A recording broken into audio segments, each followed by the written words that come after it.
5, 4, 3, 2, 1, 0. All engine running. Liftoff. We have a liftoff.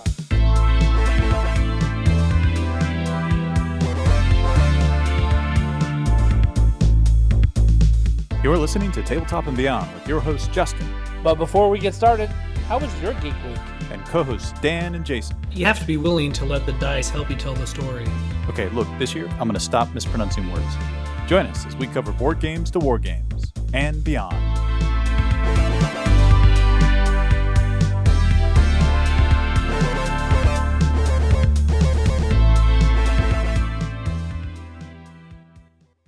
And welcome back to Tabletop and Beyond. This is our TALKIN Warhammer segment, and I am Justin, your host, and we've got a special guest with us today, Reece Robbins. Welcome to the show, Reece. Hey, thanks for having me. Reece, you are with Frontline Gaming, and we have a lot to talk with you today. We want to talk about, first off, Frontline Gaming. We want to talk about some of the open tournaments that you guys are running, and also the ITC, which is always a hot topic. I feel like all of my friends, all they ever talk about is ITC when we're talking Warhammer, which is cool, and it's exciting because there's a lot of good stuff there, and we want to dive into it today. Yeah, happy to. So before we get in, why don't you give us a little bit of a background, who you are, where you're at, and what you do, a little bit of that. Sure. So obviously, my name's Reece. I'm the CEO of Frontline Gaming. I co-own it with my partner, Frankie. Currently, the business is located in Boulder City, Nevada. We started out in California and made the move to just basically have a better quality of life, and it's easier to run a business here than in California, as a lot of people are probably aware. And got into game. I've been a gamer my whole life. Got into Warhammer games, gosh, almost 20 years ago now. I started playing at the dawn of 2nd edition. Okay. And yeah, I missed Rogue Trader by like months. Okay. So I never played Rogue Trader, but I played since then, and been just hardcore into it. The only time I didn't play was when I was in college. I was just too busy. We were just chatting about rugby, and I was playing rugby. I was in a fraternity. I was taking a full load. I was working 30 hours a week. So I didn't have any time. And then the Dawn of War video game came out right as I graduated. And rekindled that fire, huh? Yeah. And then, because like I had kind of forgotten about it because I was so busy in college. And then I bought the game and I started playing it. And I was like, oh man, I used to love this. And I went back to my parents' house and dug all the stuff out of the garage and got really big into 40K, like got hugely involved again. And then I just kept getting more and more and more involved until we started running events. And then another business I was trying to get started didn't work out. So then I just decided I would take one more shot at being an entrepreneur, started a game store. And it's just kept morphing and growing into something more and more bigger and crazier than I ever thought it would be. Now we have a paint studio, we manufacture products, we're e-tailers, we have a store, we run events, we produce content online. We do a little bit of everything. And the company's grown, like, it's exceeded all expectations by a mile.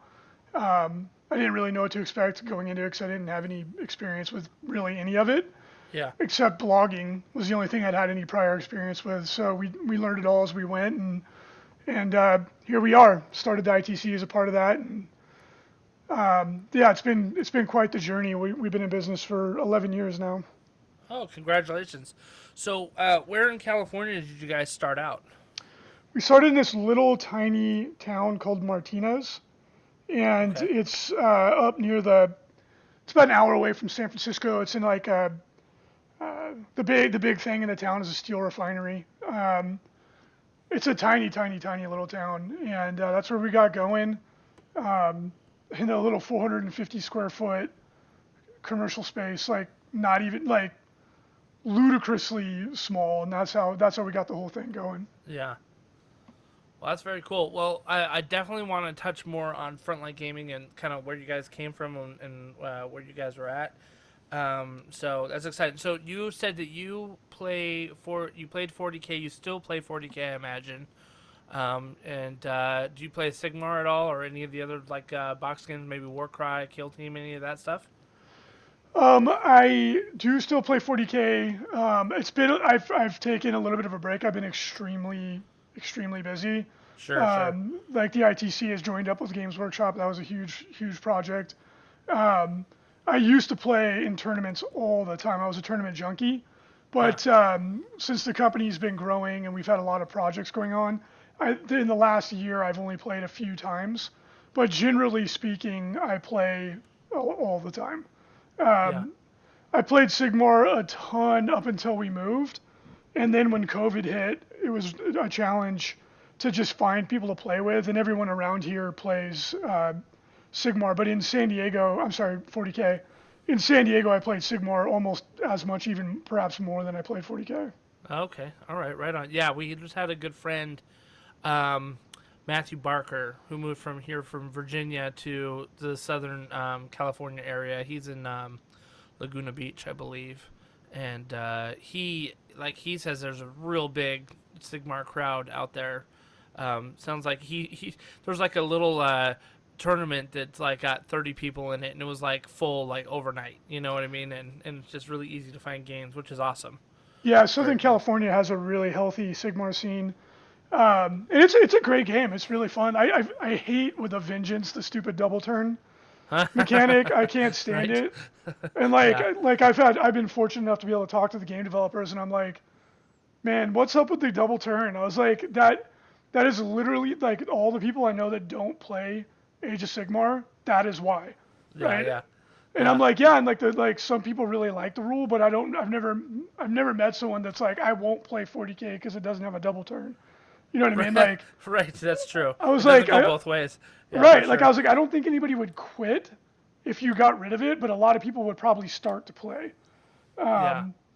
So it is what it is. It's a part of the game, and like if I had a magic wand, I would change it. But I used to play a really shooty free cities army, and if I got the double turn on the first turn, like 9 times out of 10 the game was over. I was like, this is so stupid.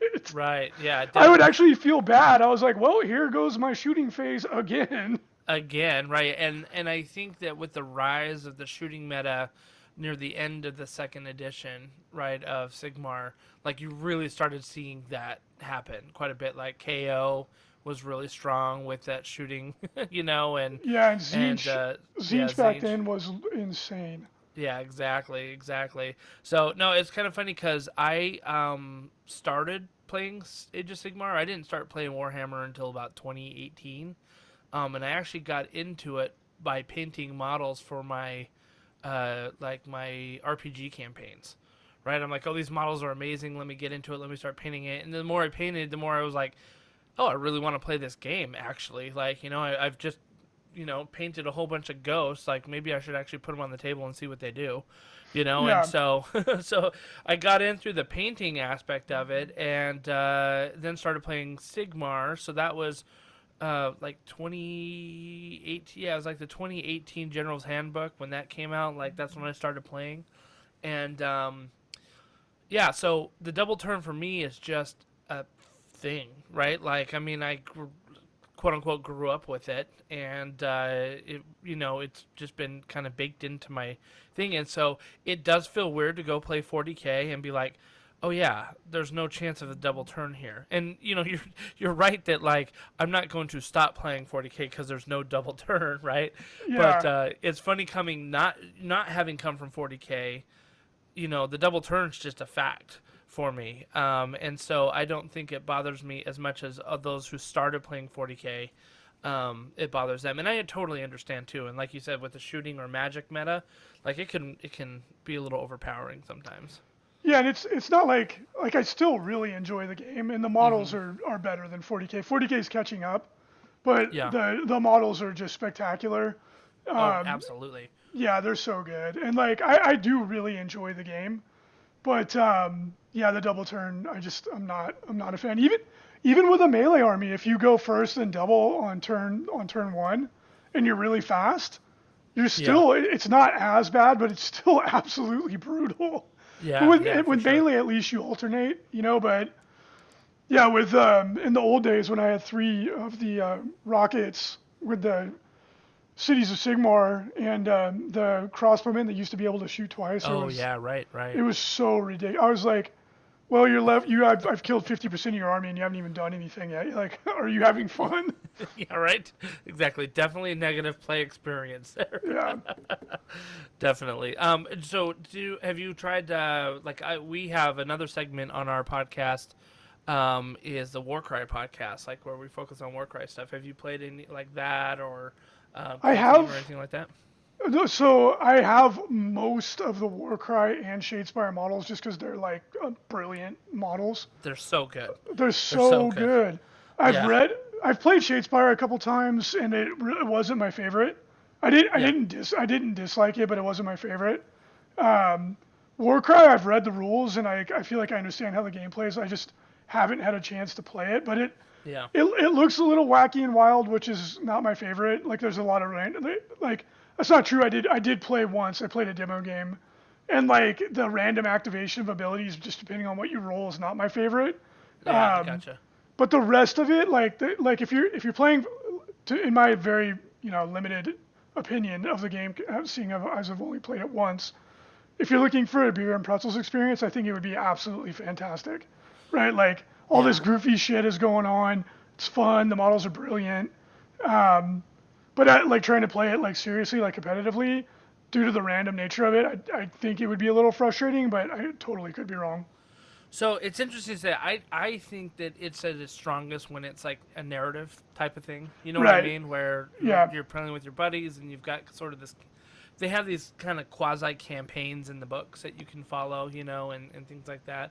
And I think it's, you get a game with your buddies. It's a lot of fun. In fact, I'm going to play my friend tomorrow, and, we're really excited about it.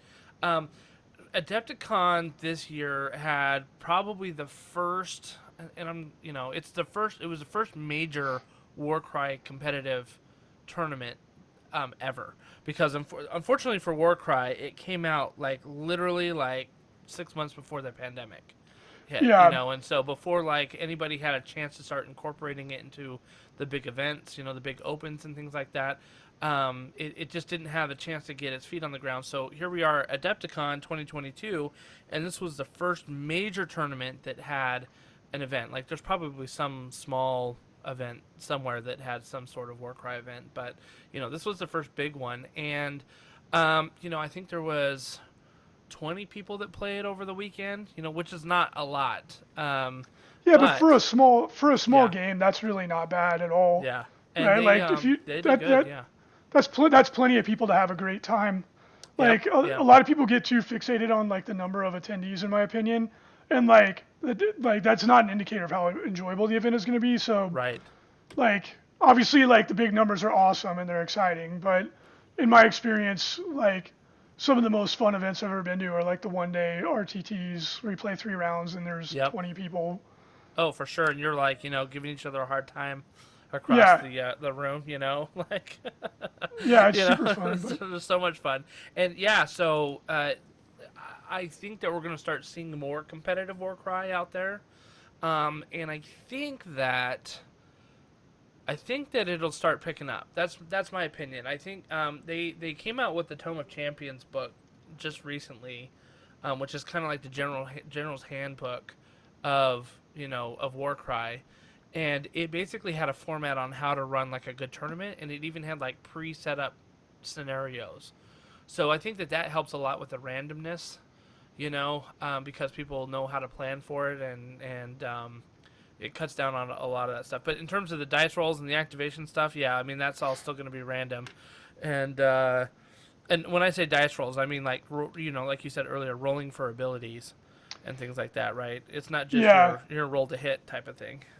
Yeah, and for people who are what are you talking about?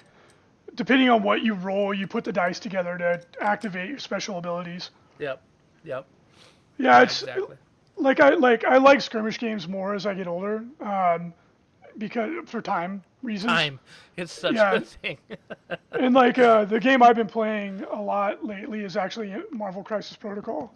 Oh, I heard really good things about it. It's a brilliant game. Like the two guys that made it were two of the main guys from Privateer Press. Okay, And yeah. War Machine got a little bit bloated at the end, but it was a really Yep. well designed game. And so they're they're veterans in the industry, and I'm a big comic book nerd. Yeah. And Okay. and you can play MCP in an hour. So Oh, nice. yeah. So like a bunch of the guys at work, but I'm kind of limited to what my coworkers play really, because it's like what you're like whatever they're into. If you want to get a game in, you're just like, well, after work we can all get a game in, and so Right, that right. like so like I kind of go with the flow with what everybody else is doing, and MCP is the big one that everyone's excited about. So we've been playing that like once a week ish, and it's super duper fun. It's a really really good game. I have only heard good things about it, and I've been tempted so many times to pick it up, but then I'm like, oh, more Games Workshop models or something. You know what I mean? Something else comes out, and I just need to do it. I just need to pull the trigger and get it. And they look like the models are a blast to paint up, and you've got some terrain that looks really cool, and it just looks like a fun time. For sure. It is. It's super fun. The models are amazing. They're extremely good. Yeah. And as a comic book nerd, it's just really fun because it's based off the comic books, not the MCU. So it's like if you read Marvel comics growing up, you'll recognize most of the characters, and super duper fun, really good game. You only need 5 models. I mean, technically you need 10, but you usually play with 5. Yeah. Okay. All right. But that's very cool. yeah, I'm jumping back into 40K now that I've got we have a new events manager, and he's gotten trained up to where he's relatively self-sufficient, and the ITC deal is pretty much done, and I'm gonna jump back in. I think with Nids, I was gonna jump back in with Eldar, Okay. but the army I wanted to play is like as complicated as you can possibly be in 40K. Right. So I was looking at it, and I was like, my 41-year-old brain is like, let's do something simple. Yeah. That's awesome. So speaking of jumping back into 40K, we had some kind of reveals at Adepticon that Games Workshop put out. What did you think about the Horus Heresy announcement that they had? I don't have a strong opinion. The Horus Heresy is the best part of the lore, but the game has never interested me in the slightest. Right. and And there's a weird dichotomy there, isn't there? Like, Yeah, it's and like I don't the Horus Heresy is like lore-wise is like so crucial to the entire game, and then Yeah. game-wise you're like, okay. I mean, it's still using 7th edition rules, and 7th edition was not my favorite edition. Okay. It was still fun, but it wasn't like there was a lot of rules issues that got fixed in 8th. Yeah. And so it's like stuck in the past. And correct me if I'm wrong. I believe that they committed to sticking with 7th because the books are extremely expensive and they didn't want to invalidate people's books, which is totally understandable. Right. But the Primarchs are badass and all that stuff. But yeah, like Marines versus Marines in every game is just like not super appealing. Right. I mean, who doesn't love to go up against a bunch of greenskins or nids or something like that, right? Yeah, and they just for threw in a variety and all couple. that. They threw in a couple extra armies, which is cool to mix it up. But like I said, I'm not trying to put it down. Like I have a lot of friends that love to play it. Yeah. It just never. I've never even read the rule book or anything. I usually will at least do that. Yeah, I thought there was a lot of excitement. I mean, they went to the effort of putting together that amazingly detailed cinematic trailer. And it was funny because I was watching the Twitch stream as they did that, and everybody's like, "Is this a game that's coming? Like a video game that's coming out? Is this like what is this?" And then the announcer's like, "No, guys, really, it's for the tabletop game." Just announcing it, you know what I mean? Because it was so well put together. It looked like the beginning cinematic of a video game, and so it's interesting. I wonder if it that will be enough to get more people to kind of come over to that. But at every big event I've been to, the Horus Heresy, like Warhammer 30K kind of stuff, has always been like relegated to the side rooms. You know, it hasn't been that big. We've had some really big 30K events before. Oh, really? It's usually when 40K is less popular, right? Like it's the same with Age of Sigmar, right? Like the biggest Age of Sigmar events usually are when 40K is less popular. Right. People will pivot. Like we've had well over 100 players for Horus Heresy before, and that's like tends to be at the end of edition when people are getting a little bit antsy. So I guess like I just went back and read the article. I guess they are announcing a new edition of Horus Heresy. So I don't know anything of what's in it, but I do remember some of my friends were saying that they're going to be making the Marines bigger. Is that right? Maybe. Because that would be a huge change if they changed the scale. I wonder how that would happen. I could be totally wrong. I just remember some of my I remember hearing that too, kind of through the grapevine of like, oh, okay, now they're going to try to retcon Primaris in you know, and that's all in quotes. You can't see me doing air quotes, right? But like retcon Primaris into like 30K, right? Because I think some of the new models are a little bit bigger. Maybe that's what it was. And I don't know anything about it. I was just trying to look it up really quick while we were talking. And because one of my friends was saying that they were changing the scale, and I was like, oh, that's interesting. I was like, because a lot of people have really expensive Forge World models. I'd be like, no, I'm good. right. Yeah, no, I'll keep playing with the toys I have. Thank you. I mean, but for the people getting into it down the road, if the models are cooler looking, that's only a benefit. But yeah, that's we'll have to wait and see, because I genuinely don't know that much about it, to be honest. So something else that during the Adepticon preview, they had a couple Age of Sigmar things that came out. One is they're announcing like the Arena of Shades, right, which is the Night Haunt versus Daughters of Cain that's coming out, which I think is kind of interesting because they haven't announced the books, and you would think that the books would at least be right around the corner, since they sort of pre-announced that. But I gotta think that there's gotta be some supply issues happening. Obviously, like Games Workshop has been plagued with supply issues. Everybody has, man. Yeah. We've had crazy supply chain issues with our company, and it's really difficult. Like, you know, it is what it is, right? Like you just can't get the stuff you want or need right now. Right. Which makes me think, like, I don't know if you saw, like, there's that Thondia Stronghold set that was coming out. It had like a bunch of terrain pieces and the Incarnate, which was like a bone whirlwind looking thing. Yeah, is that an endless spell or something? So it's like I was trying to read up on it. They call it an Incarnate, which is like basically like magic infused relics or something like that, which is not technically an endless spell, but like a wizard can summon it and then it eats endless spells. Huh. So it's almost like an anti-endless spell. It's a cool. I mean, it's a bitchin' model, but yeah, that's So I'm a dude playing a dude who's playing another dude. Right, exactly. Yeah. So I can't help but think that this box right here, this Thondia Stronghold, should have been released like 6 months ago. You know, like when just shortly after the Dominion box came out, because I have a sneaking suspicion that when the Daughters of Cain and Night Hunt books come out, that they're going to pivot into a new realm.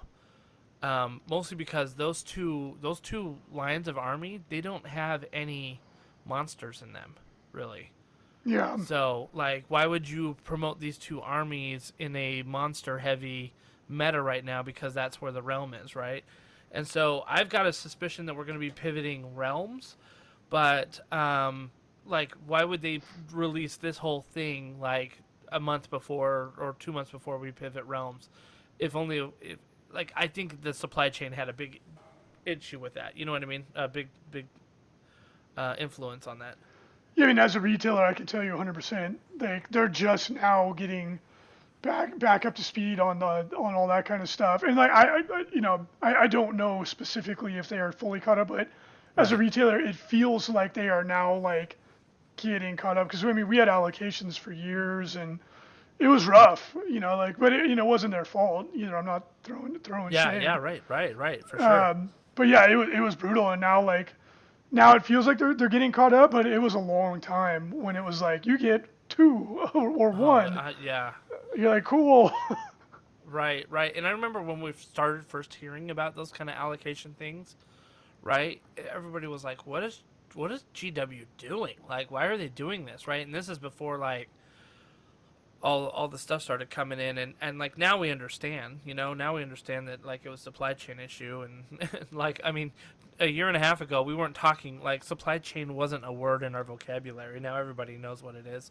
Yeah. And so yeah, you can't blame them at all, and I hope that they do it, because, like, obviously as a company, they're just like, man, we want to put this stuff out, and we have a schedule that we want to do, so let's try to get it out. But it's frustrating when you can't seem to get product from point A to point B in a timely manner. Yeah. So yeah. Anyway, so I'm excited to see what these things are. And hopefully we can get them out on the shelves and in a timely manner. So yeah, it'll be pretty good. So let's talk about Frontline Gaming. So you said that you started this company 11 years ago in Southern California, right? Northern California. Northern California, that's right, in Martinez, right? If you're from California, that's a big mistake. Yeah, I'm sorry. I'm from, like I told you before, I'm from Reno, and I know that's a big mistake. It's like saying Northern Nevada and Southern Nevada. So, yeah. The joke is there's a war between Northern California and Southern California, but nobody in Southern California knows about it. Because if you're from NorCal and someone's like, "Oh, you're from SoCal," they're like, "No way, bro, I'm from NorCal." So it's kind of funny, being from Reno, right? I was just over the mountains, basically from where you were at, and but all of my, like, stomping grounds when I was in high school, like, I was a whitewater rafting guide on the American River, that's, like, out near Auburn, California. Like, we'd do stuff all in the Sierras and, like, get down into Stockton, and we go to, like, the Redwoods and all that stuff in Northern California. So there's a special place in my heart for NorCal for sure. And we'd always get down to the Bay Area every now and then, and that was some good times. Really enjoyed Northern California. Yeah, California is a wonderful. It's really genuinely, it's like one of the most amazing places on the planet. But trying to run a small business there is like playing the game on maximum difficulty. I don't think I need to say anything else about it, but getting out of there was like the best thing we ever did for the company. Yeah, listen, I mean, again, being from Nevada, I understand that as well, because we would see a lot of folks from California bring their businesses to Reno, especially from the Bay Area. You may not know this, but Reno is becoming like a very hot destination for sushi. I didn't know that. because there's all of these amazing chefs in in the Bay Area that are like, I can't afford this anymore, and they would just take their business and start up their own sushi restaurant in Reno, and there's some great stuff. Reno is like becoming like kind of like hipster central. Like it's like a lot of young people are moving there because it's more affordable than Vegas. And from what one of my best buds, he also just left California for Reno, and he loves it. He said like it's really kind of coming to life. Like there's all these new businesses, and that's great. Like we actually looked at Carson City as a possible destination. Yeah. Because I love to ski and mountain bike and all that sort of stuff. Yes. So I was like, yeah, guys, let's go to Carson City. And everyone was like, I was like, go do something physically active, you nerds. Like, come on. You're like, don't you understand? It's halfway between Lake Tahoe and Virginia City. Yeah. I was like, it's only 45 minutes to Tahoe, and it's like Reno's right there, but I couldn't sell it. So. Oh, that's too bad. That's too bad. I kind of understand why they didn't want to go to Carson City, though.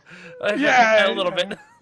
They're like, what's the outside like? Yeah, definitely. So you guys moved to Boulder City too, which I was telling you earlier. That's where my father was born, and that's not a very big city in itself either. Oh, it's tiny. It's like 16,000 people. Yeah, it's like a pit stop on the way to the Hoover Dam.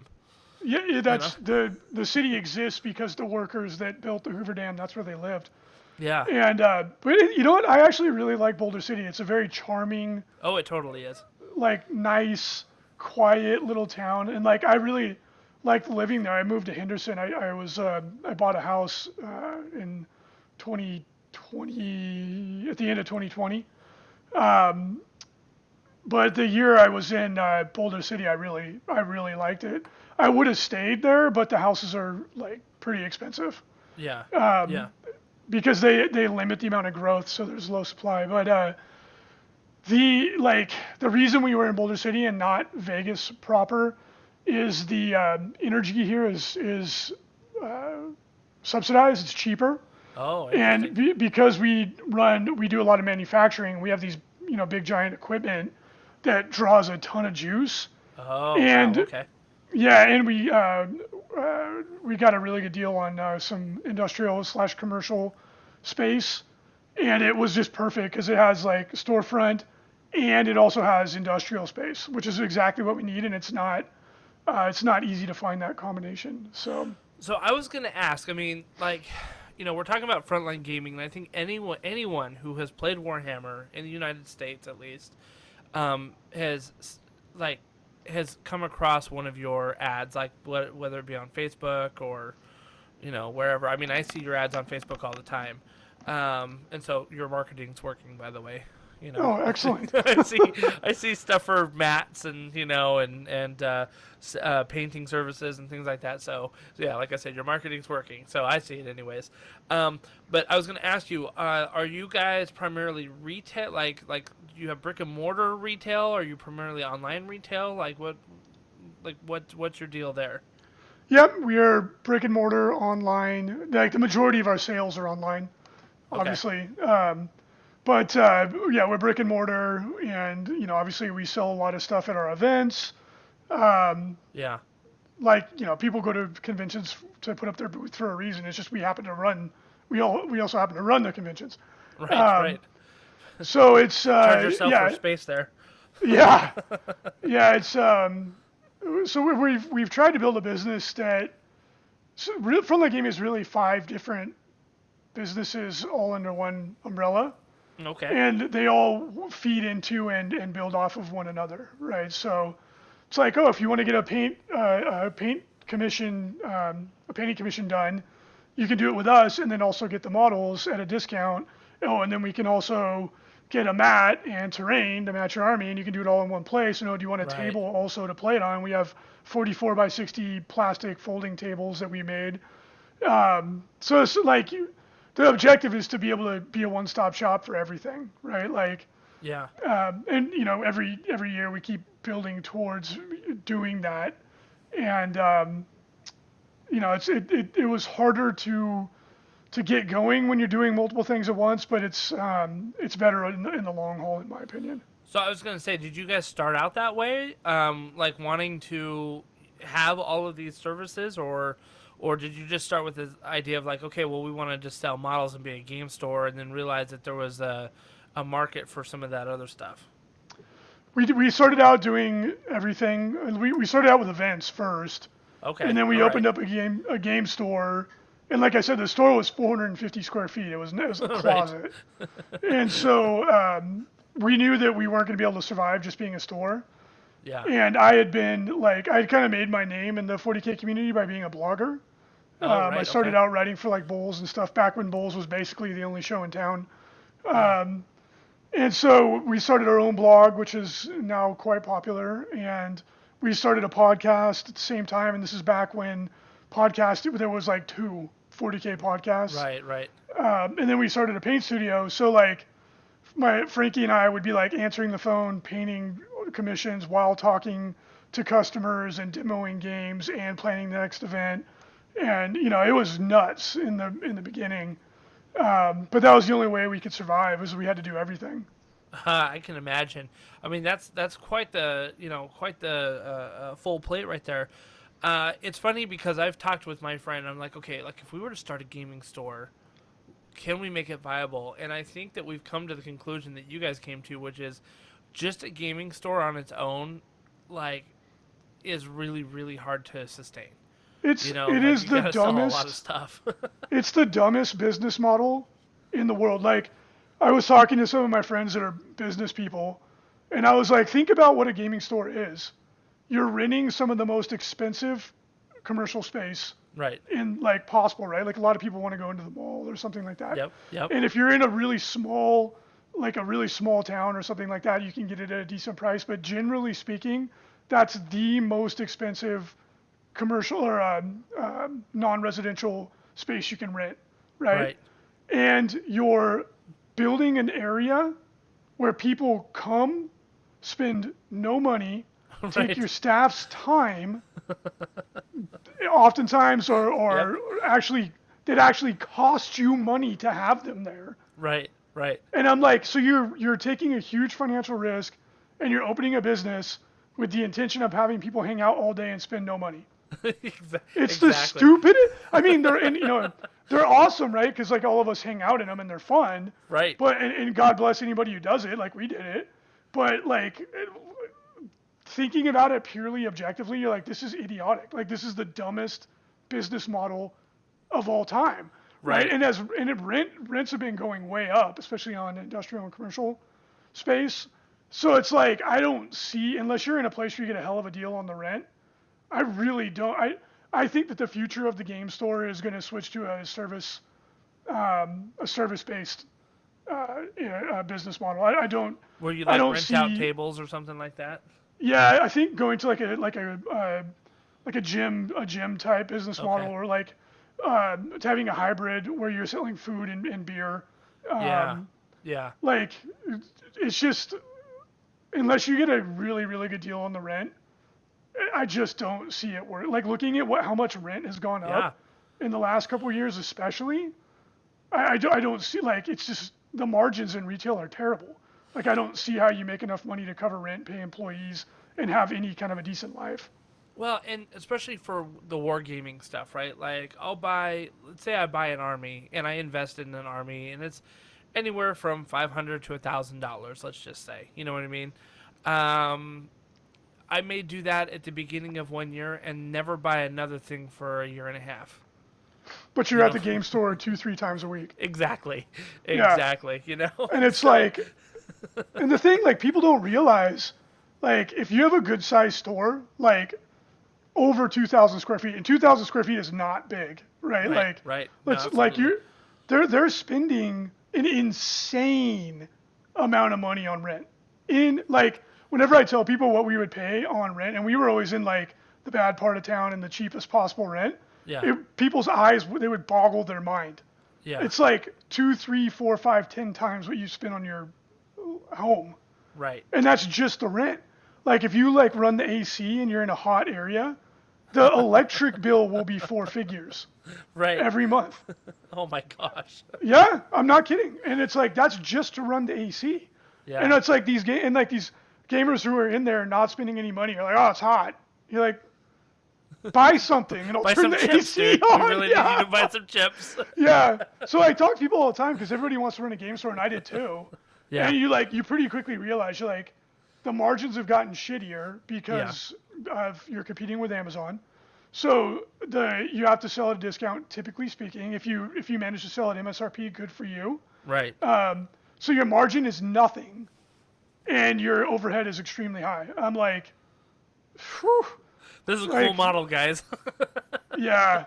It's just like, why would you ever? That's what I tell people. Like, they're like, oh, I want to start a game store. I'm like, take $50,000 and set it on fire, and save yourself 2-3 years of agony. Right. My friend and I, Jason, and normally he's here with me, but he's traveling. Like we've talked about this, and we said we have to have a different model than just the game store, right? And we talked about like needing to have food and sort of like a coffee bar is almost a must. Yeah, I think if you do like beer, wine, coffee, like you don't want to prepare food because that running a restaurant, like I tip my hat to anybody who succeeds in that business. That is such a difficult business. But it's almost harder than a game store. Yeah, well, your margins are better, but it's like your inventory goes bad, right? Yeah. So like the logistics of managing all the back end of it's really challenging, and then your employees are hooking up with each other, and there's all this drama and everything and stuff. So, but if you run a good restaurant, it can be very profitable. But if you have prepackaged food, you don't have to have a food license or a kitchen Right, or any right. of that sort of stuff. So I think if you did that, because I think retail in general is dying. Like, I think just the retail model is just it's dying, and COVID accelerated it. More and more Yeah. people are going online. Like if you look at industrial space, like warehouses, the rents have doubled, if not tripled, since COVID hit. Which is funny because they're almost like pricing themselves out of people coming in. You know what I mean? Like, I don't know. Dude, you can't rent warehouse space in Vegas It's right wild. now. They've increased their cost per square foot 2-3x, and they're on the market for a month max. No way. Yeah. Wow. Yep. So it's the traditional retail model. Like it'll still survive in some form, right? Yeah. A lot of the high end products, they don't make any money, but they don't care, right? Like they have their store on Rodeo Drive, and it's a marketing piece. It doesn't make money. Right. But they don't care, right? But like trying to run like a mom and pop shop, if you're not in a small town with really low rent, I just don't see it. Yeah. I don't see it lasting, right? Like just like office space, like that's gonna tank because everyone's like, oh, I can work it from home. Yeah. Or a lot of people, and so office space is going to become more available. So it'll be interesting to see what happens. Yeah, that's kind of a funny, a funny contrast right there, where warehousing is impossible to get, but office space is, prices are dropping like a rock because nobody wants it anymore. Yeah.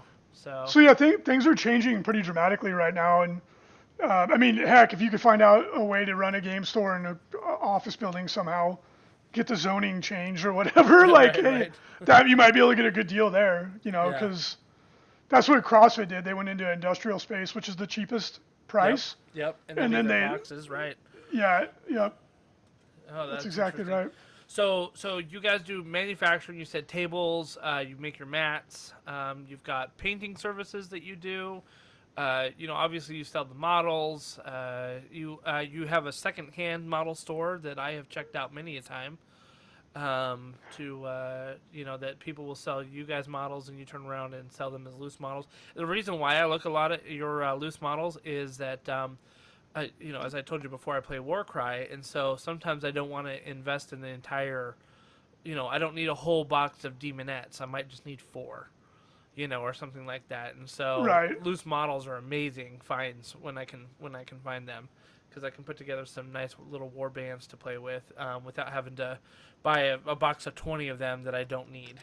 So that's good. So you guys do that, and talk to me a little bit about your podcasting and blog stuff, because this is where you guys are, I think building off of your reputation that you have of running tournaments. And then also like being a thought leader in the industry as well. Yeah, so the blog was one of the main. So the blog and the podcast were one of the main ways that we actually got our voice out there and got people to notice who we were. Because again, we were in this little shoebox, and it was hilarious because when people would come to see the store for the first time after listening to the podcast, they walk in and like the look of disappointment was always so funny. They're like, "This is it? I thought it'd be bigger." We're like, "Yep." That is hilarious. Yeah, it was so funny every single time. People walk in and they're like, "This is not what I expected." And you're like, "Yeah." But we were early adopters, right? So, and that helped a ton, right? Like when you're not, now there's like 8 gajillion podcasts. Yep. And back then when it was like 40K. Yeah, well, I mean, at this point, I would say if you're going to do a podcast, you do it for the love of it, right? And like, yeah, for sure. Don't worry too much about your analytics. Like, doesn't matter,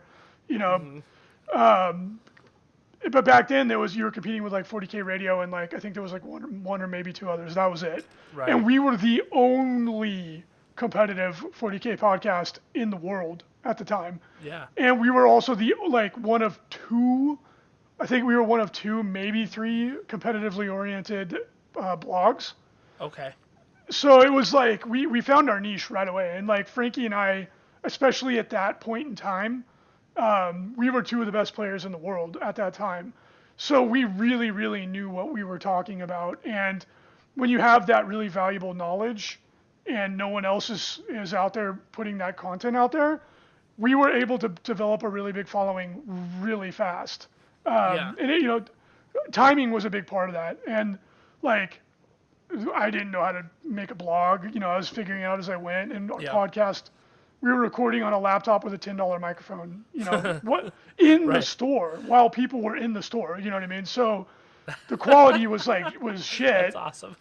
Yeah, it was very authentic feeling, but the quality was not great. Yeah. But the content was good, right? Right. And that was it. That was all you needed back then. Now you need good content and good production, which is good. The podcast scene keeps getting better. But yeah, that was definitely how we made our put our name out there. Plus, we ran the BAO, which right on the first year was one of the biggest competitive events in the world. So right out the gates, we've kind of put ourselves on the map by running a big event. And we just kept building on it from there. So it was a pretty natural transition into doing the ITC to help standardize everything. And that was our focus, was competitive play for forever. It was the way we enjoyed the game the most. And that was definitely how we built Frontline Gaming in the early days. So you just talked about BAO, which is the Bay Area Open for those that aren't aware. There's LVO, the Las Vegas Open, and I talked about that with our friend Matt Barker. Was our first TALKIN Warhammer segment that we had, which was this recent 2022 Las Vegas Open. Sounded like a fantastic event. A lot of great competition. We didn't talk a lot about the 40K side. It was mostly Age of Sigmar side, but sounds like it was a well-run event. I was there at the Las Vegas Open in 2020, right before everything started getting shut down, and I had an absolute blast there. You guys ran a really, really, really good tournament and a really, really good event. I thought, the location was pretty good, and we wide open tables and great TOs. So everything went really well, I thought. There. I'm glad you liked it. Yeah, definitely. It was well worth the trip. My friend, again, my co-host Jason and I, we went together and had a lot of fun.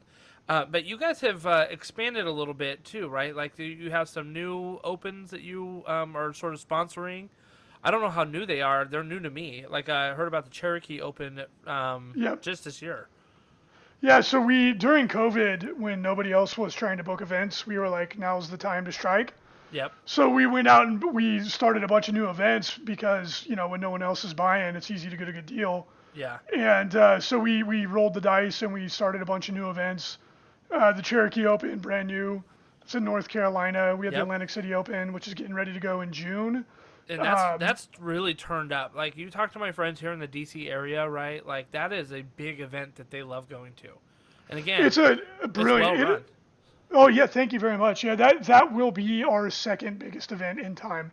Brilliant. Wow. It's a great venue, beautiful location. It's right on obviously it's right on the ocean, and that one's coming into year 2. We have the Lone Star Open that's coming into year 2. That's in Allen, Texas. We did the New Orleans Open, and we're not doing that one again. We had some issues with the venue. Okay. Like, New Orleans is I love New Orleans, but it should be a different. Louisiana should be a different country. Like, it's so much different than the rest of the United States, man. They have different law. They have literally it's extremely different. But so we're not going back to that one. We also have the SoCal Open, which is a really big event. It's in San Diego. Yep. We have the Bay Area Open, which you mentioned. That's up by San Francisco, just right outside of San Francisco. So yeah, we have a lot of events going on, and we're at 8 currently. We have Cruise Hammer, which is another one. We don't directly run that, but we're a co-host. Yeah. That's on a cruise, super fun.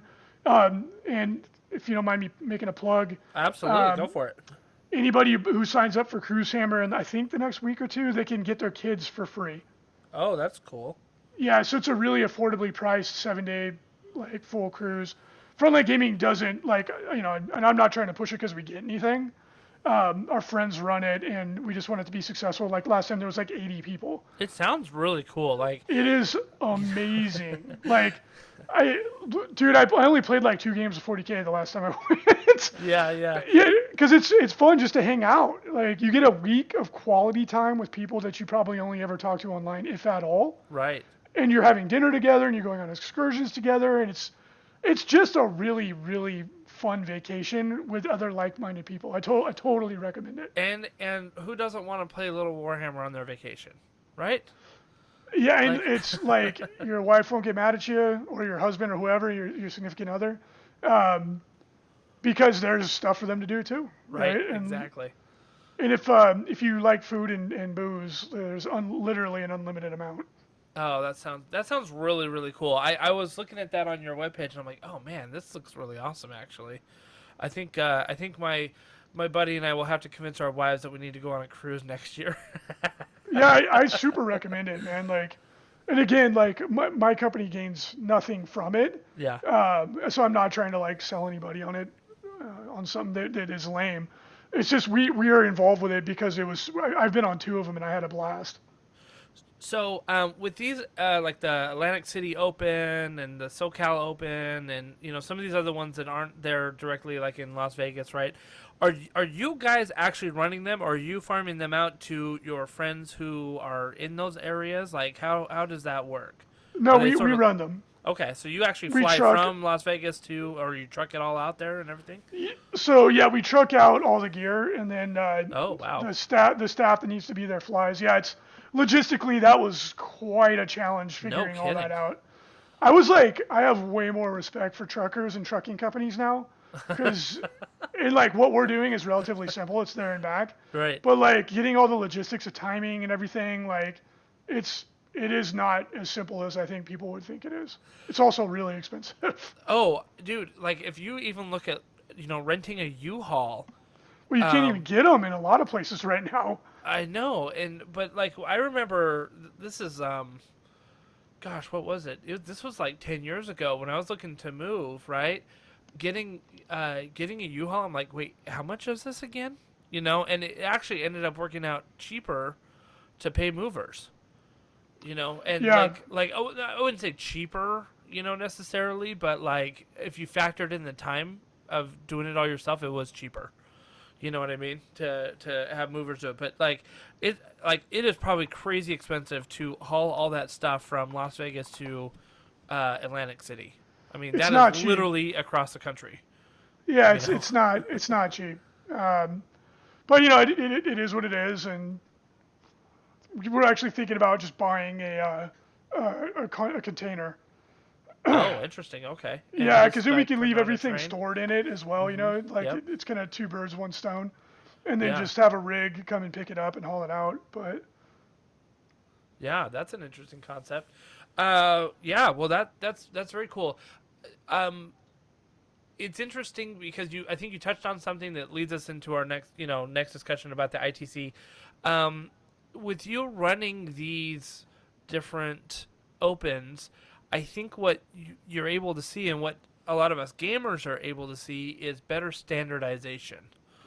I think standardization is a good thing and a bad thing. I mean, it's kind of a double-edged sword. On one hand, it's good because I know what I'm getting when I go to one of your events, and I like the product that you guys have. I like, again, you guys run very good events. I've always been impressed with them.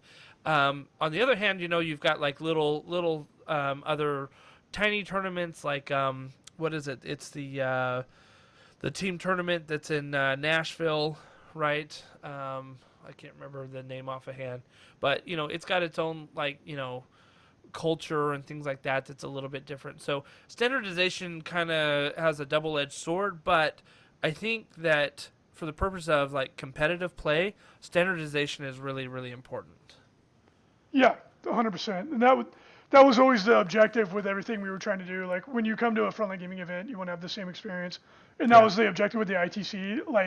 As much as possible, you don't want to take away the variety to some degree because a lot of people like that. Yeah. But in the PGA, each course is different, which is cool. But they're all still playing by the same rules. You know what I mean? Right. Right. Yep.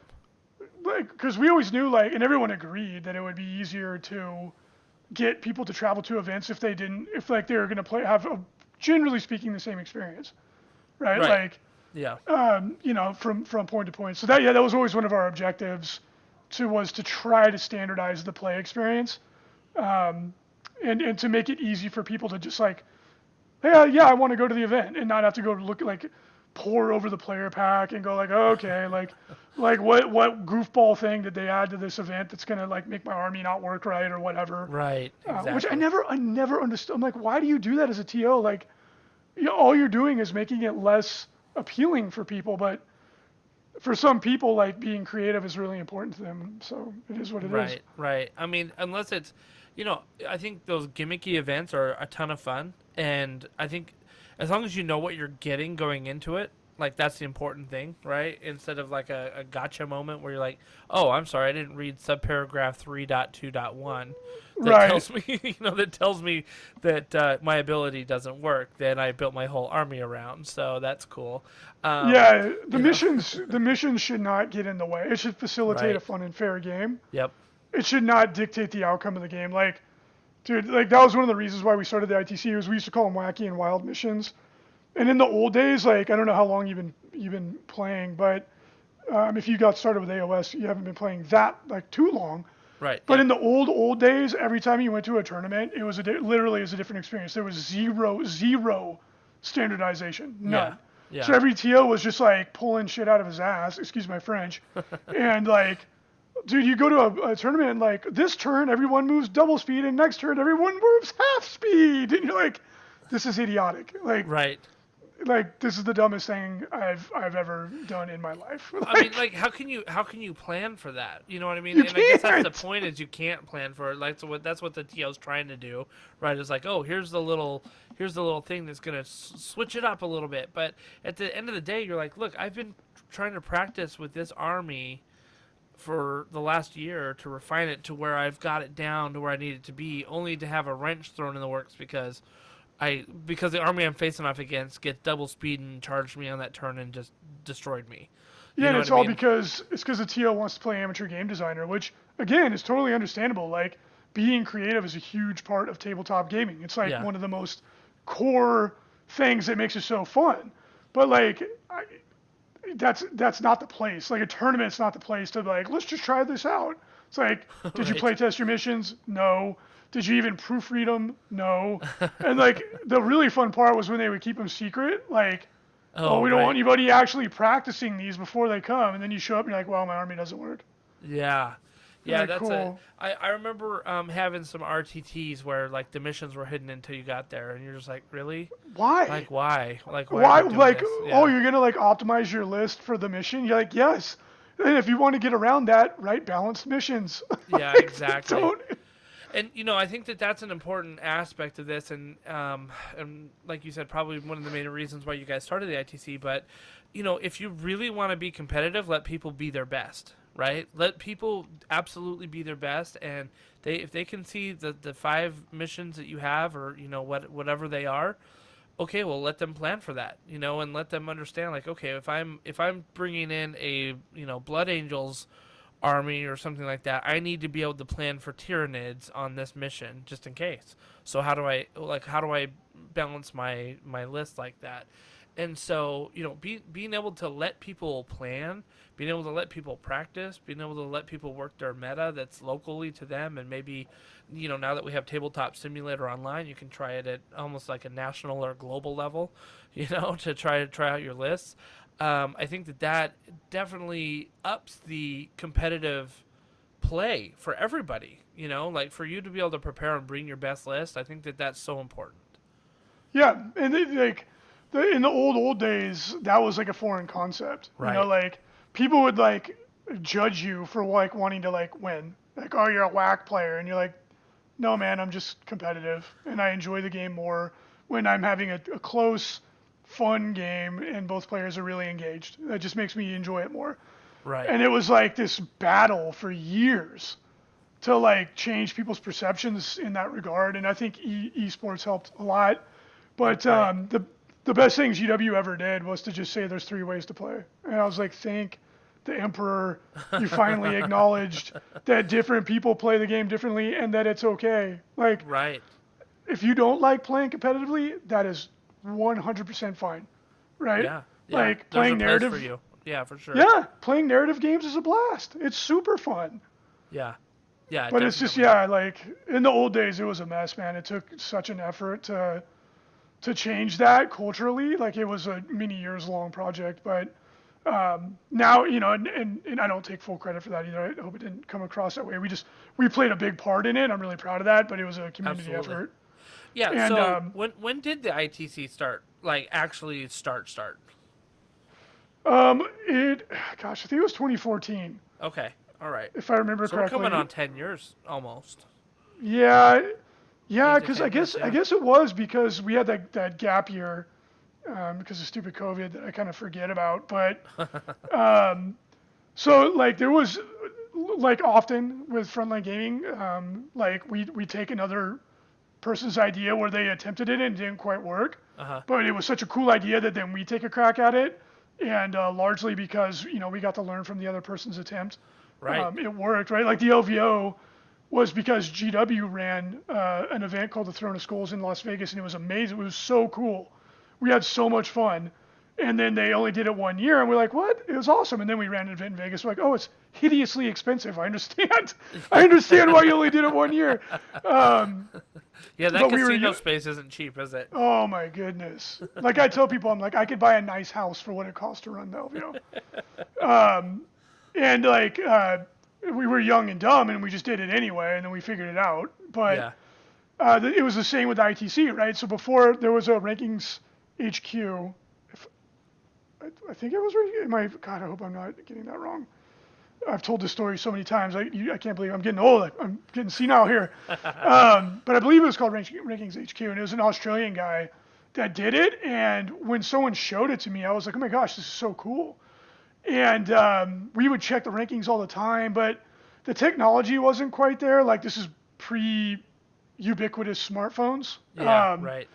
So like the tech wasn't quite there, and like what he did was amazing and it was inspiring, but like his ranking his ranking formula was not, in my opinion, very good. Okay. And that's where Frankie got the nickname the world's greatest, is because he was #1 in the world for like a long time. Oh, that's But hilarious. it was because we had this store where we lived that was like had like 100-person RTTs. Oh, I gotcha. And yeah, and so Frankie would go and win a couple of those, and he was the best player in the world. And I was like, how this RTT is getting more points than like Adepticon? I was like, that doesn't, or like comparable points. I was like, that doesn't make sense. Right. And so like he made a really good shot at it. It didn't work out, and so we wanted to keep the ball rolling. So we started out with a ranking system, and it just so happened that this is when we started to transition from 5th into 6th, and then it was at the end of 5th when GW just straight up wasn't, there was no FAQ, they didn't answer any rules questions, nothing. It They was kind of like, ghosted everybody then, didn't they? it was like that for years. Yeah. For years. So there was a community FAQ called the INET FAQ, and it was started by John Regal and Hank and a bunch of guys from Adepticon, and that was the FAQ that everybody used, right? Ah, interesting. Because there was no alternative, right? And like Right, people right. bitched about it just like they did with ITC, like, I don't want to play your version of the rules. And I'm like, okay, well, what would you rather use? Like, oh, we made our FAQ and it was 90% the same. And there was like 3 rules that they changed that they didn't like. And you're like, is that really worth it? Is that really Right. worth making this big stink? So anyway, they were getting to a point where they had a bunch, kids and stuff. And so they handed the INAT FAQ to us. And all this happened at the same time, right?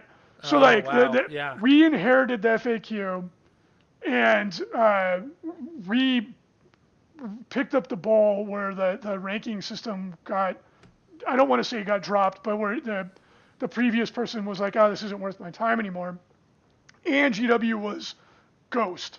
Yeah. So what it what put a us. niche, right? Like, I mean, it's Oh, like a the- confluence of items there that led to. I mean, that's 3 very distinct problems. And You know? and we ran the LVO the next year. Like Okay. it was like you said, it was like serendipity, right? Like Yeah. like I don't think you could ever do what we did in any other year. Right. Like it was just the perfect storm, right? And we were in the right place, and it was an insane amount of work for 0 money, and we strictly just did it for the love. Yeah. Even though I was cursing people the whole time. Like, gamers can be the worst, man. That's how you know you really love it, right? You keep doing it even though you're yelling at people. Yeah, and like, it comes from a good place because they're passionate, they care about the thing. Yeah. But dude, every time we updated the FAQ and people are like, I hate you, you ruined my army. I'm like, why am I doing this? Why am I doing this to myself? Like, I could have been a doctor. Like, what am I doing? Yeah, right. Well, it's funny because I think in competitive Warhammer, there's almost as much ego as there is in youth rugby. I can tell you that much, right? Youth rugby, there's like amazing amounts of ego, and but in competitive Warhammer, like you get people who are like, I know how to do this better than you do, and you're like, oh yeah, okay, yeah. Sure. It's like a combination of being passionate and having a perceived sense of expertise. Right. So like you get these two together, and they're like, no, I'm authoritative on this, and you're wrong, and I'm right, and I'm like I've told people a million times, I'm like, the reason the ITC worked, besides having like the moon and the stars, being in the right place at the right time and having the right skill set, the reason that it worked is because we did not try to tell everybody what to do. It was like wielding Thor's hammer. You know what I mean? Like if you did it and you were trying to be a douche and tell everybody they're wrong and you're right, instantly you won't be able to pick it up. Oh yeah, for sure. But saying like everyone gets a vote, everyone gets a voice. We don't think we're smarter than you. We don't think we know the game better than you. Like, let's all work as a team. That is what made it work. Yeah. And it's funny because I've told people this so many times, and like I've seen other people try to do something similar, and they're like, no, it's like this, not like that. And I'm like, wow, you didn't listen, did you? Like, you're not going anywhere with this. Yeah. So I'm good friends with Garrett Mulroney, who runs Best Coast Pairings. In fact, it was Garrett that pretty much got us playing Warhammer. He set up a slow grow campaign at our local store. My buddy and I found a Facebook post that I think he had put up, and I think I might have played my first Warhammer game against him. So I know Garrett pretty well, and we've actually had him on the show a couple years ago to talk about Best Coast Pairings and what was going on in Warhammer in 2020 and stuff like that. So one of the, I think, important things for the ITC, and correct me if I'm wrong here, but having the Best Coast Pairing system tie into the points values is such a critical aspect of the ITC, it seems like. Yeah, we couldn't do it without him. Like, in the early days, I was doing everything manually on a spreadsheet. Oh, boy. Yeah, and updating the rankings took at least 4 hours a week. Oh my gosh. Like, it was a nightmare. Yeah. Right? And that's why I tell people, like, yes, we got lucky with the timing, but it was a labor of love. Like, oh yeah, that's a slog for sure. It was brutal, and having people yell at you the whole time. Right. Why am I doing this? But yeah, so it started out on a spreadsheet, and I'm a level 5 spreadsheet wizard. Okay. You know what I mean? Nice. Very So good. yeah, like, I'm competent. I know enough to know what I don't know, but I'm not amazing at it. I can really, I can do some simple functions and stuff. But as the ITC started to grow incredibly rapidly, I was like, I literally can't do this. So a really super nice guy, Tinbane, is his online persona from Australia. He showed me how to use SQL. Uh-huh. And he wrote a script, and I managed the database, and he wrote a script that would compile it. So that was big time. Like, that was like, ooh, we're fancy. Like, we got some programming going on. Yeah, wow. And then at that point in time, smartphones started becoming ubiquitous. Yep. Because before we were like, oh, we should just have it on an app. And we're like, not everybody has a smartphone. People now are like, what? Is this dinosaurs? And it wasn't even that long ago. Right. Yeah. Or we're like, oh, they'll run out of batteries, like. Yeah, right. And then Garrett randomly had written software for running tournaments, because before people used to do it on a homemade spreadsheet, or we used chess software. Oh, right. Yep. Yeah. Yep. And so then we were like, Garrett. Yeah, like Swiss Perfect and stuff like that. And we're like, Garrett, you made the exact tool that we need to grow. And so then they started BCP, and then we've been intricately tied to each other since, and they keep making a better and better product. And they get a tough rap sometimes because they've had issues in the past, but generally speaking, they made an amazing product.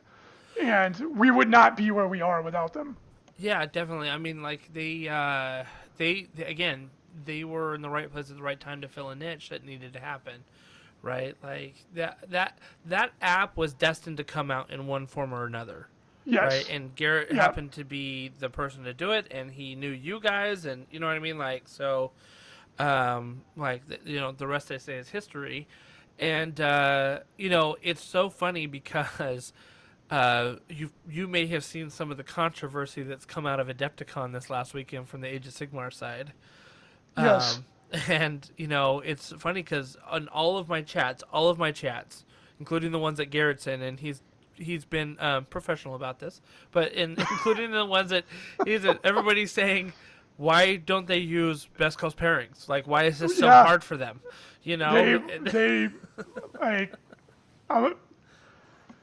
Yep, that's the question, isn't it? It's the one I've been asking for a long time, and it's like, okay, like. Yeah, I mean, and the thing is the ITC, in my opinion, has grown so much because it's so easy for tournament organizers, even if you're doing a little RTT, one day thing, just do it in best coast pairings, and it makes it so easy for everybody just to participate. They know their tables, they know their assignments, they know their matchups, they know like who's placing what, and those scores get automatically reported up to the ITC. It's so easy. It's so easy. Why would you not use it unless you want to make things harder on yourself? And like that was the whole goal with ITC is like, especially like 40K is still very complicated, but now that GW has turned the corner and they're an infinitely better company and they engage, and then they're creating tournament packs and all these wonderful things. Before that, it was like running a 40K event or an Age of Sigmar event, which they had the generals, or they had the community made comp structure. Yep. I don't want to call it comp, but points and stuff. Before all these things, it was like crazy to try and run a tournament. That's why they were always these wonky, goofy things run on some guy, like doing it on paper or something like that. Yeah. So the whole objective was, let's just make it turnkey. Like, we're going to provide all the tools, missions, how to handle sportsmanship, how to score, all these things. We're going to hand it all to you. An FAQ. All you have to do, like if you're a game store owner and you want to run tournaments, but maybe 40K is not your game, but you have someone that's interested, hand them the packet. They can use whatever they want from it. They can change whatever they want. But if they just go, hey, we're running an ITC event, everybody goes, I know what that is. Yeah. So it made it easy, right? And like some people change things, which is fine. There's no big deal. I could care less really, but it just made it easy. And that was the reason why it became as popular as it did is because it worked. That's like, whenever people criticize it, I was like, the proof is in the pudding, right? Like. Yeah. So that brings up an interesting thing. There has been some obvious criticism of the ITC, right? And I think one of the main ones that I have heard is that you are how do I say this? How do I say this? You're making it more competitive than it should be, right? That like all of a sudden now like there's a meta of competition that wasn't there, a layer of competition that wasn't there before the ITC existed, because now everybody's just competing for points and not having fun at tournaments. Have you heard that criticism before? Yeah, but the thing is that it's not entirely true, right? Like what we have done is connected the competitive community, right? Right. So like I've moved a million times. Like I've moved like I'm 41. I've moved 30 times, right? Okay. So like it's just the way my life has been, and I've played at a gajillion different game stores, or like and I've been a part of a ton of different communities, right? And every single community I have ever been to, you have this division between the guys that play competitively and the guys that do not, right? And the guys that don't, it doesn't matter, they're doing their own thing, right? Yeah. And then the guys that play competitively, they're the ones who are going to the RTTs. The other guys show up and have fun or not. Like all we did is connect everybody. So now what you get is you'll have people traveling to your local scene that may not have before. Yeah. So it feels like the game's getting more competitive, but it's not. It's the same. There's a lot of people that did jump into the competitive scene because there's an incentive to, but it's just they're moving around now, right? Yeah. And it's like if you don't want to play competitively, like I said, that's totally 100% fine. Like playing it narratively, like do all that fun stuff, or like go to a tournament And like, who cares if you win or lose? Because if you're not a competitive person, really, you shouldn't care, right? But if you're complaining about it, maybe you are competitive. So maybe try to up your game and enjoy it more. So it's one of those things like that. That is something that I've heard. Or like if you have prizes, it'll bring out the worst in people, and it's just that's a douchey player is a douchey player, right? Like people will do it just for the ego trip, just for the bragging rights. Like all we've done is added structure, and again, the proof is in the pudding, right? Like more people are going to events, more people are engaged than ever before. And again, I'm not saying ITC is the only thing that caused that, but it was a big part of that. Right. And it's like the net is a huge positive, right? And it's like I tell people all the time, like if you don't like tournaments, that is totally fine. Yeah. Start up a narrative event, like a narrative league. Exactly. Those are a blast. Yeah, right? absolutely.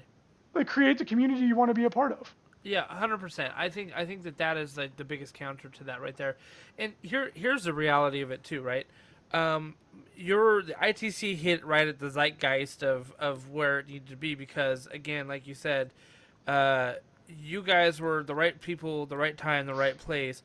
GW started turning the corner around that same time, shortly after, right? In fact, well, I mean, maybe not shortly after, but what was it, 2016, 2017, when Age of Sigmar came out, like a lot of people started noticing that they were like engaging a lot more with the community, that they were putting out more previews for things, that they were putting out the facts, like a lot of that stuff. So GW has started engaging a lot more. And look, the fact is that the competitive people are connected more whether you like that or not.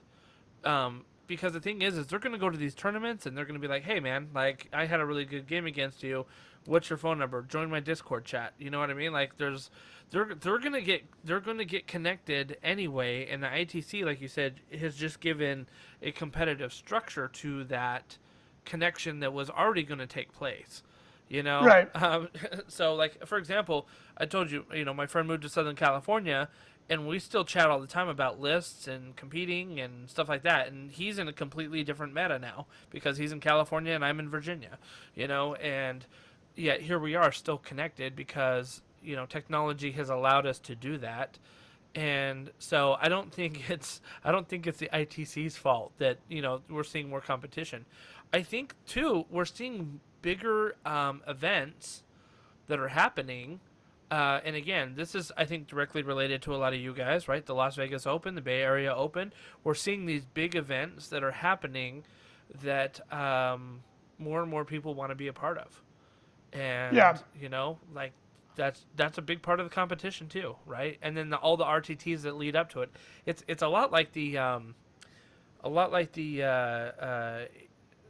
ATP, right? The tennis professional stuff where like you'll have the US Open, but the month beforehand you've got all the there's like a big tennis tournament here in DC in July, that happens. And in August there's like, a big tournament that happens in New Jersey type of thing. And then that like all those are all tune-up, warm-up events that lead to the US Open that happens Labor Day weekend. Right, so like all the RTTs feed into the ITC, that feed into like the bigger tournaments that you go to, and again, the competitive people, we're going to always find each other, especially in our day of being connected. So the ITC just gives structure around, well, how do we compare ourselves in a kind of equitable way? Even though I play in a Virginia meta and you play in a Las Vegas meta.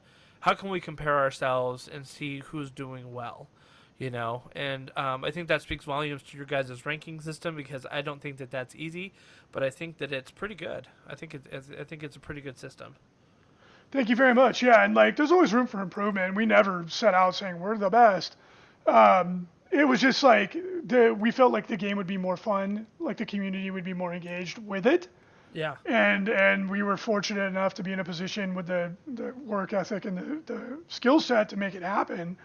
And it's literally it's one of the proudest achievements of my life to see what we've been able to do with like now a global system of people, to have it go from an idea in my brain to a thing that has improved or added joy to the lives of tens of thousands of people all around the world is like such a cool feeling. Even though, again, it cost money to do it. Well, I was gonna say, like, you guys offer prizes at the end of the ITC year, right? Like, Running the ITC cost a lot of money, a lot Yeah. of money, And that's it's I'm not not even cheap. calculating like hours, like Right. literal cash.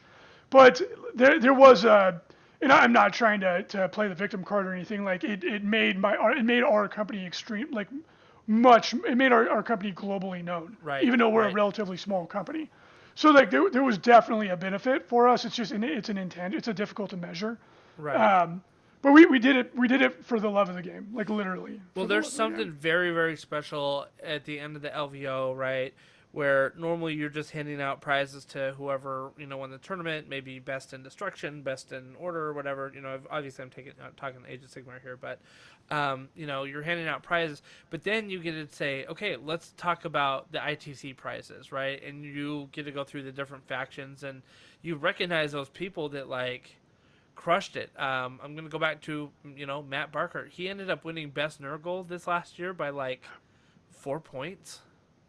Something like that. You know what I mean? Which is crazy small margin of victory there, like over the course of a year. You know what I mean? So it was pretty insane how tight it was. And yet you get that feeling at the Las Vegas Open of like, wow, like this is a year's worth of effort that's kind of in the books here, and what that looks like. So it's pretty cool.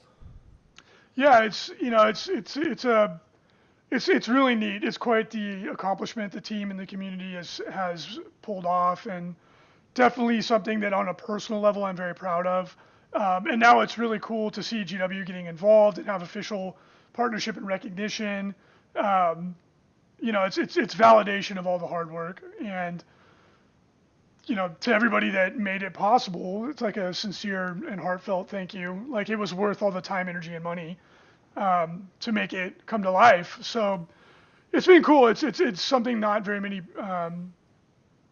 people are in a position to be able to do, and the team and I it's been our privilege to do it, and then it's nice to have GW helping now too, because I was getting a little bit burnt.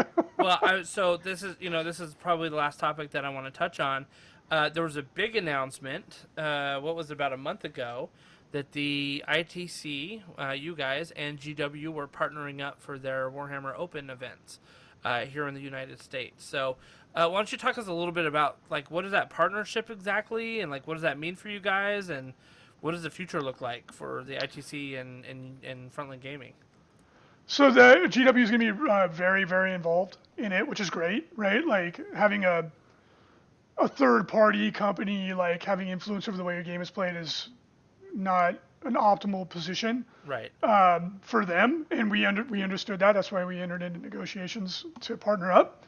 And then from their point of view, we also did a really good job, right? So like, why Right. would they rock the boat too much? Yep. And now with Mike running all their events are going to be really cool. And people that want our one at like the ITC and LVO and also to Adepticon are getting like trips out to the GW Invitationals. Yep. So that they're going to be badass events that are really fun, and I encourage anybody to go. They usually sell out. But yeah, it's basically we're working together for like the ITC structure and to enhance everyone else's events. So like if you're running an event and you're in the ITC, and I can't remember the exact specifications. I don't remember if they published them yet or not, so I don't want to say anything. But you'll get free support for your event if you're a registered TO running an ITC event. Oh, wow. That's pretty So cool. it's not just like us and them. It's literally everybody. So you said you didn't want to talk about the specifics of support, right? Well, it's like the winners of the events will get a free digital codex as just a starting point. Oh, wow. That's amazing. It's super bad. Like you could be running an event in I don't know, Thailand, which we have several events in Thailand in ITC. That's hilarious. That's awesome. Yeah, it's Fizzy's Game Store. I could remember the name. Like let's say you win an event there and you hit all the qualifications, which are very simple. Yep. Like you get a free digital codex of your choice. TOs will get support that, like, if you're a TO for a certain period of time doing a certain, because like they don't want someone to just go, oh, I'm a TO and get free stuff, obviously. Right. You'll get like all the rules for your game for free while you're actively TOing. Oh, nice. Okay. Yeah, like, and you know, GW, like, I'm waiting for them to make all the full announcements, but like they're getting super involved, and they have obviously dramatically more resources than Frontline Gaming does. Yeah. So that like they can do way cooler stuff than we ever could. Well, it just legitimizes it even more, right? And makes it again. They're getting involved because you guys set the standard for it, and people said we like this standardization. Of course, there's some naysayers, right, that are going to complain. Everybody's going to have complainers out there, but the fact is that all of a sudden, like, these events have been growing significantly. I mean, I think the Atlantic City Open was sold out last year for Age of Sigmar. Yeah, Martin did a really good job. Yeah, and so I mean, like, sold out like during the pandemic.